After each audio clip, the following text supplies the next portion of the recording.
Hello, and thank you. My name is John Occhi. I'm a realtor with Keller Williams, and I service the Hemet San Valley as well as the Temecula Murrieta area and pretty much all of southwest Riverside County. Today I'm bringing a special video report based on my printed material that I make available to my clients. This one is entitled, How to Ask the Right Questions Before You List Your Hemet Home Again. This report is geared towards the homeowner that has had their home on the market, whether it's 60 days, 90 days, 180 days, or even longer, and it just did not sell. So you have to be having some doubts. You have to wonder whether it's your home or whether it's your agent's home. And the 95% of the time I can tell you that it has to do with the agent that you chose the first time. And this report will help you in order to weed through the decision-making process so that you don't repeat the same mistakes twice, as we often do with many aspects of our life. This is to help stimulate your thought process and help for you to ask questions. This doesn't have all of the answers. It's only here to help stimulate. If you'd like a copy of this report, the printed report, at the end I'll tell you how you can get a copy. But right now, you have to be asking yourself, where did I go wrong?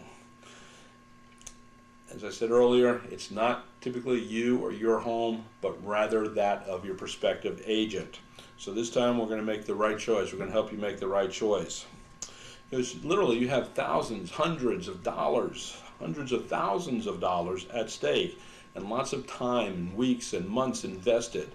So in order to make sure that you don't make the same mistake, you want to make sure that your realtor is eminently qualified to sell your home. Okay, don't risk the decision on a friend or a family member, okay, or an acquaintance, someone that you happen to know that sells real estate, and the first guy didn't do it, so I'll give you a shot. What the heck? Don't take that attitude.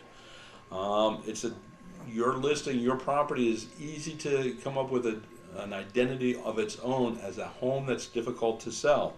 And when it has that type of an identity, you're never going to get your full price or your fair market value for your home. Okay. Most people today, when it's time to relist the home, they're going to go about one of three different ways of picking their next realtor.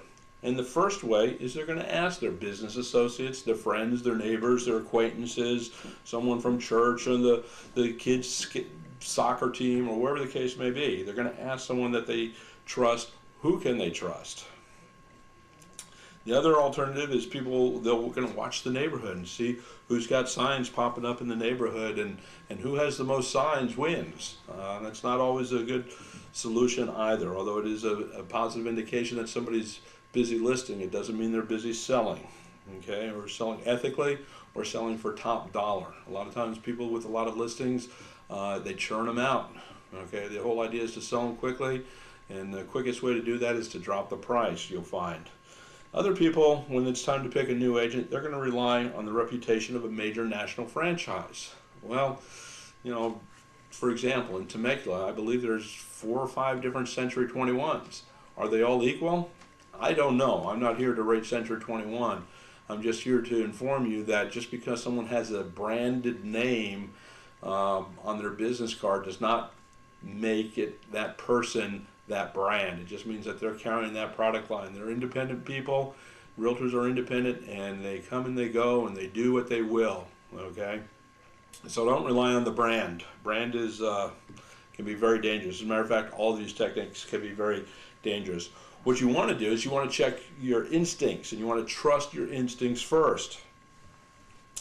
You should be someone that you feel good about, someone that you've developed a rapport with, and that you can trust with a large financial transaction. Because let's face it, your home right now, the home that you're selling, the home that you're buying, these are probably going to be the single largest financial transactions that you've ever made in your life up to this point, personally anyway. Okay, and that's what this report is designed for. It's designed to empower you with the information necessary to make the right decisions before you arrive at the place where you're ready to sign on the dotted line again. Okay, don't allow the prospective agent to dictate your timetable. If an agent is impatient, then you should immediately consider them suspect. Be careful. Do your homework, okay? Ask for references from past sellers. Before you sign another listing agreement, check out references from past sellers, okay? Door knock if you have to. Because an agent has some flattering letters in their book, well, those are the agents that they pick out, and the clients they pick out, and they want you to see these. But their information is public knowledge. Ask them to bring an MLS printout of all the transactions they conducted last year. Door knock, phone call, see who you want to see. Don't let them pick out the people that you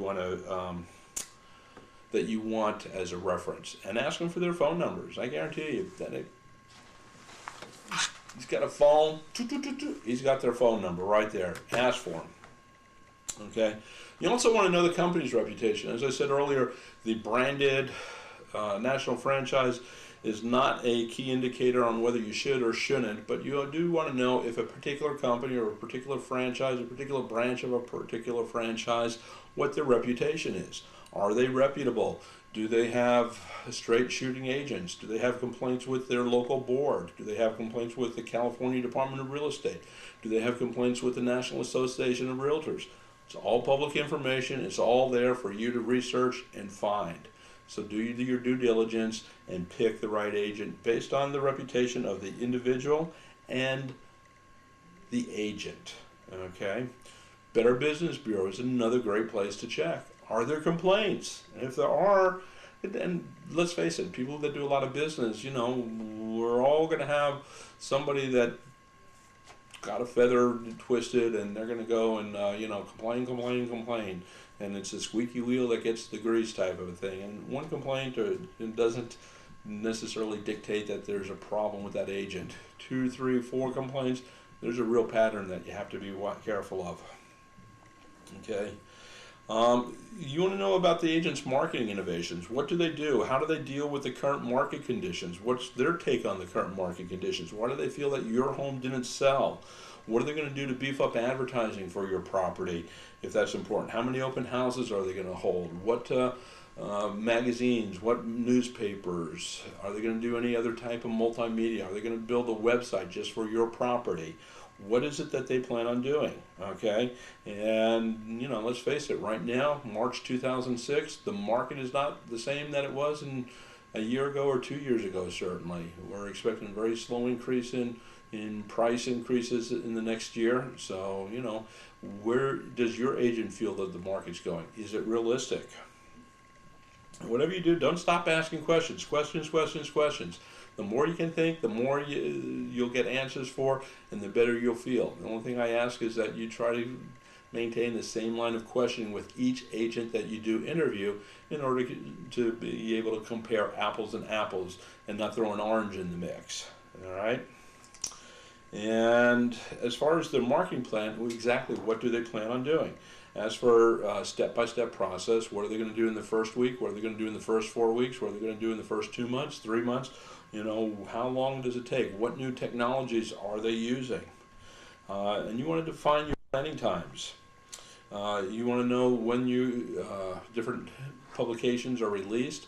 You want to be able to review the ads, get copies of all the ads that are published, and if necessary, approve them. Okay, I don't suggest that you have to approve every ad before it goes out, but you want to know. You want to be kept in the loop, and that only makes sense. I hope that only makes sense to you. So if you follow these suggestions and use your own inquisitive mind, I'm sure that you'll be able to weed out the agent that best suits your needs and will be able to help you sell your home in the least amount of time with the least inconvenience and, of course, for the highest price. So I sincerely hope that this report has helped you, stimulate your thought process, your thinking process, and you have some idea of what type of diligence you can perform and what type of questions to ask. So if you would like a printed copy of this report, please go ahead and contact me by email at thehouseseller@gmail.com. That's THEHOUSESELLER @G as in Google, mail, MAIL, @gmail.com. My direct number is 951-443-6693. 6259. Please feel free to contact me anytime with any question, whether it's on how to sell your Hemet home, the right questions before you list your Hemet home again, or any other topic regarding real estate. Thanks again. God bless to you and yours.